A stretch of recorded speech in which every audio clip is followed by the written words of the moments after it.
We mentioned earlier that water is a really good solvent, which means we can make solutions with water. All right, so let's talk about what solutions are and what some of the terminology is. So we have these few terms here. Solvent, something that we can use to dissolve other substances. So water is a good solvent. A solute, this is what we dissolve into the solvent. The solution then is this resulting homogeneous mixture of the solvent and the solute. An aqueous solution is one where water is our solvent. And when we have equations, we abbreviate this in a parenthesis, AC. Getting ahead of myself here, we abbreviate in a parenthesis with an AQ. So if I ever write something like this,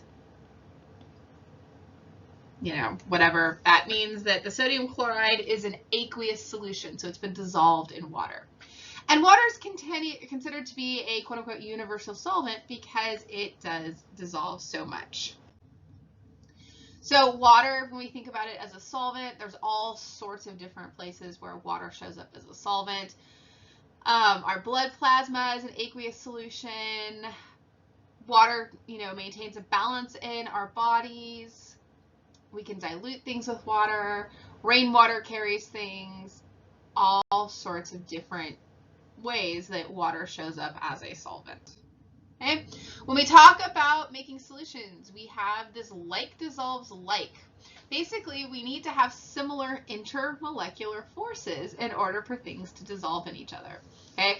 So stuff that has similar forces will dissolve. So water has the hydrogen bonding. Water also has what's called dipole-dipole forces. And so we can get things to dissolve in water because of the dipole-dipole forces as well. Now, oil and water do not mix. Oil has neither hydrogen bonding nor dipole-dipole forces. And so water, with its strong hydrogen bonding and its dipole-dipole forces, they don't mix with each other. So that's why oil and water separate, is they do not have similar intermolecular forces. So our solubility is determined by having those similar intermolecular forces. Because if I have a pure substance, I have the intermolecular forces between the molecules or components of that pure substance.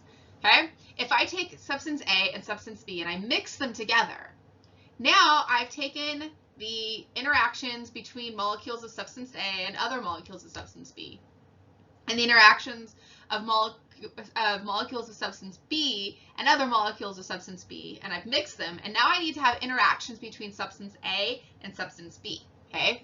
And so for that to happen, I have to have similar intermolecular forces. So if I have something that's polar, it should dissolve other polar components. If I have nonpolar, I should be able to dissolve other nonpolar components. So like oil is nonpolar. All right? Now, if I have something that has a polar end and a nonpolar end, then I should be able to use them both ways. This is actually how our soaps work. So soaps have a polar head to them and a nonpolar side chain. And so soaps can take that nonpolar side chain and embed that in the oils, and then the little polar head sticks out. And so then when the water comes along, the water interacts with that polar head and it washes the oils away. And then polar solvents are good for a lot of salts, because let's say we have sodium chloride. Okay? Well, sodium chloride in an aqueous solution doesn't exist as intact sodium chloride crystals. It exists as sodium ions and chloride ions.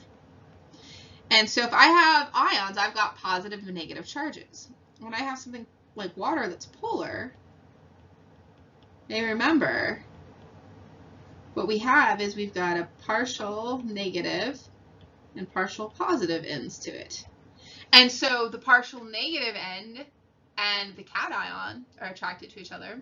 The partial positive ends and the anion are attracted to each other. Okay? So we have lots of different things that can dissolve in water. Okay? Some stuff is more soluble than others.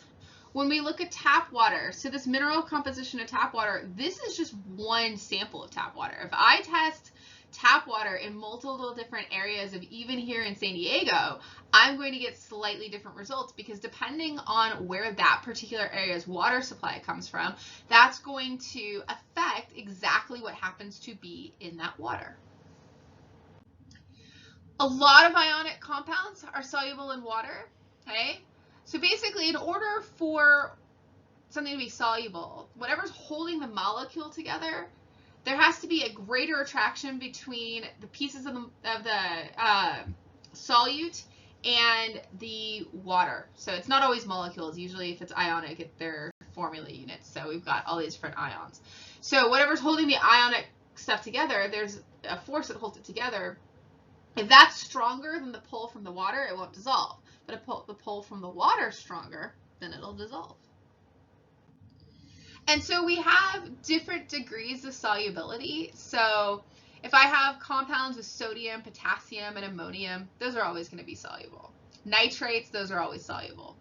Most chloride-containing compounds like sodium chloride are soluble.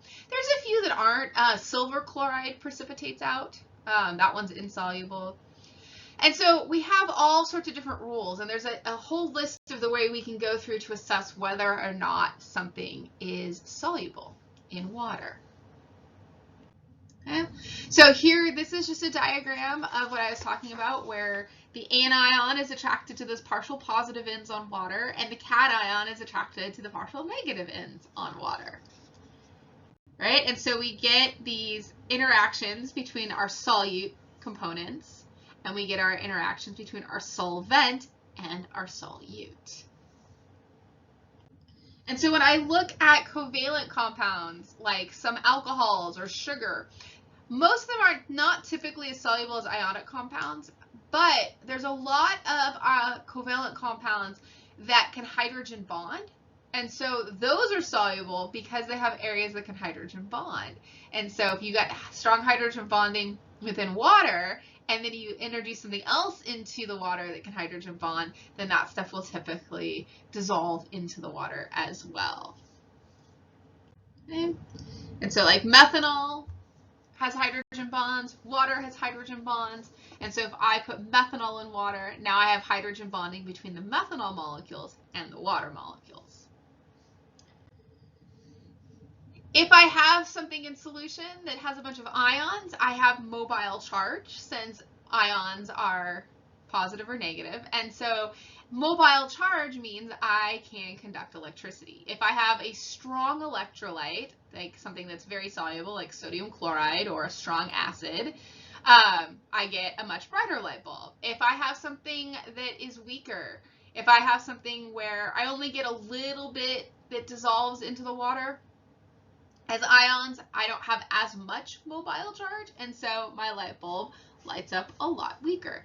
This is why they tell you not to use your hairdryer standing in, your bathtub, because your bathtub is tap water, and tap water has a bunch of dissolved stuff in it. Mobile charge can conduct electricity. You can electrocute yourself using a hairdryer in a bathtub. All right, sugar, when I dissolve it, it's covalent. There's no ions, and so if I try to light my light bulb in a sucrose solution, that's sugar, it doesn't light up. There's no mobile charge there. Okay.